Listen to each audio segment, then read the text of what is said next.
Does the iPhone 16 support dual physical SIM card?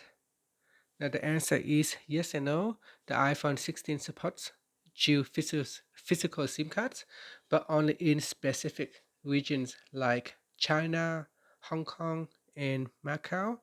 In most international markets, including Europe and Australia, the iPhone 16 offers a combination of one physical SIM slot and one eSIM. So here are my SIM tray. I currently have a slot for one physical SIM. So here I can put in my physical SIM, one physical SIM.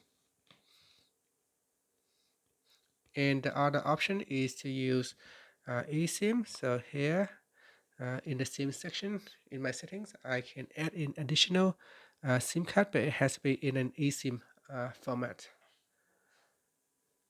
So meanwhile, models sold in the United States are eSIM only.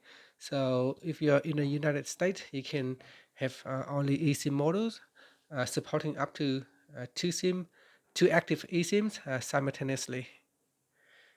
If you're looking for a geophysical SIM model, purchasing an iPhone 16 from China or similar regions is necessary. Keep in mind that the warranty coverage and network compatibility may vary depending on where you buy your device. And that's it. Thank you for watching this video. Please like and subscribe to my channel for more videos.